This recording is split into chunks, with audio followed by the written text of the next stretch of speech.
कभी सोचा है कि ये जो दुनिया हमें दिखती है, ये शहर, ये लोग, हमारी रोज की जिंदगी, ये असल में उतनी ठोस है भी या नहीं? क्या हो अगर ये सब कुछ हमारे बाहर नहीं बल्कि हमारे ही मन के अंदर चल रहा एक बहुत बड़ा सपना हो?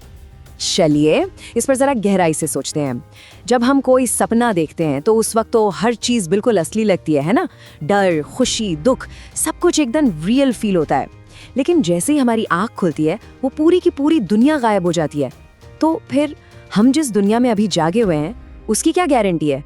क्या पता ये भी एक बहुत लंबा और कॉम्प्लिकेटेड सपना हो।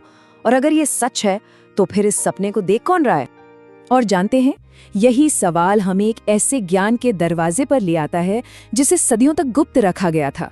इसे इतना शक्तिशाली माना जाता था कि यह सिर्फ कुछ चुने हुए लोगों को ही सिखाया जाता था।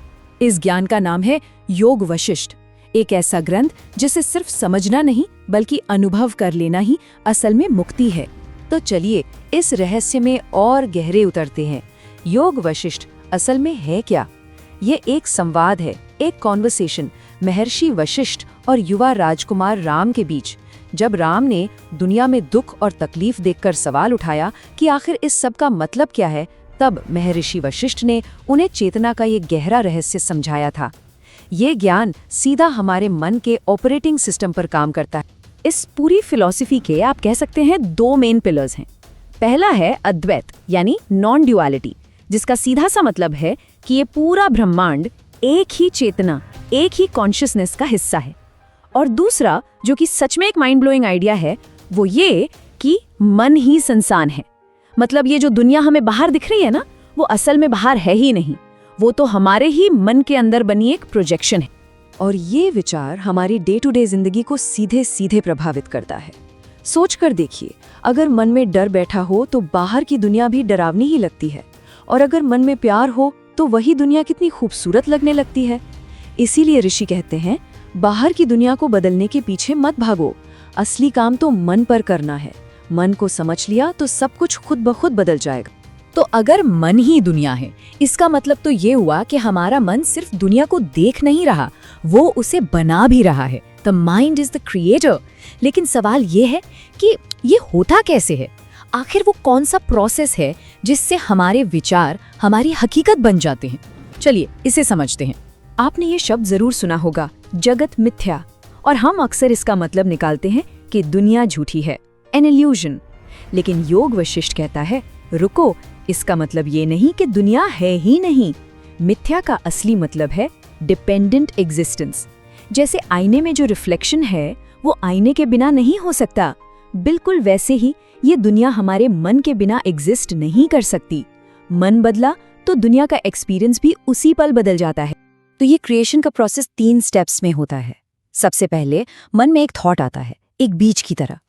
फिर उस थॉट में इमोशन और फीलिंग जुड़ जाती है, जैसे बीज को पानी मिल गया हो, और वो एक एक्सपीरियंस बन जाता है। और जब उस फीलिंग को, उस एक्सपीरियंस को हम बार बार दोहराते हैं तो वही चीज सॉलिड होकर हमारी एक्सटर्नल रियलिटी बन जाती है। और यहीं से सारी गड़बड़ शुरू होती है। हमारा मन अपनी ही बनाई हुई दुनिया में इतना खो जाता है, इतना उलझ जाता है कि उसे याद ही नहीं रहता कि इस दुनिया को बनाने वाला तो वो खुद है। ये बिल्कुल वैसा ही है जैसे कोई पेंटर अपनी ही बनाई हुई पेंटिंग में जाकर फंस जाए और ये भूल जाए कि वो आर्टिस्ट है, पेंटिंग का हिस्सा नहीं। सच कहूँ तो यही हमारी हालत। ठीक है, तो थ्योरी तो समझ में आ गई, फिलॉसफी बहुत गहरी है, लेकिन इसका प्रैक्टिकल यूज क्या है? हमारी डे टू डे जिंदगी में ये ज्ञान कैसे काम आएगा? क्या हम सच में अपनी रियलिटी को बदल सकते हैं? और जवाब है हाँ, बिल्कुल। और इसका रास्ता बाहर नहीं, हमारे अंदर है। और सबसे अच्छी बात पता है क्या है? योग वशिष्ठ सिर्फ थ्योरी पर बात खत्म नहीं करता, वो हमें प्रैक्टिकल टूल्स भी देता है, कुछ बहुत ही सिंपल लेकिन पावरफुल प्रैक्टिसेस। ये वो चाबियां हैं जिनसे हम मन के मालिक बन सकते हैं, अपनी रियलिटी के ड्राइवर बन सकते हैं। तो चलिए देखते हैं ये चाबियां कौन सी हैं। तो ये हैं वो 5 प्रैक्टिसेस जो हमें जगा सकती हैं। पहला, विचार अवलोकन। दिन में बस कुछ बार रुकिए और देखिए कि मन में चल क्या रहा है, बस एक गवाह की तरह। दूसरा, भावना परिवर्तन। कोई नेगेटिव सिचुएशन आए तो उसे एक प्रॉब्लम की तरह नहीं बल्कि एक लेसन की तरह देखिए। तीसरा, मौन का स्पर्श। रोज बस 10-15 मिनट साइलेंस में बैठना, कुछ करना नहीं है, बस होना है। चौथा, जागृत स्वप्न। इस फीलिंग को कल्टीवेट कीजिए कि ये जिंदगी एक सपने की तरह है। इससे बड़ी से बड़ी प्रॉब्लम्स का बोझ भी हल्का लगने लगेगा। और 5वां, आत्म पूछताछ। बार बार खुद से ये सवाल पूछना कि ये सब जो हो रहा है इसे देख कौन रहा है। ये 5 प्रैक्टिसेस मिलकर हमें धीरे धीरे याद दिलाती हैं कि हम पेंटिंग नहीं, पेंटर हैं। एक बात याद रखनी है, इन प्रैक्टिसेस का मकसद मन से लड़ना बिल्कुल नहीं है। योग वशिष्ठ कहता है कि मन दुश्मन नहीं है, वो तो बस एक दोस्त है जो थोड़ा आउट ऑफ कंट्रोल हो गया है।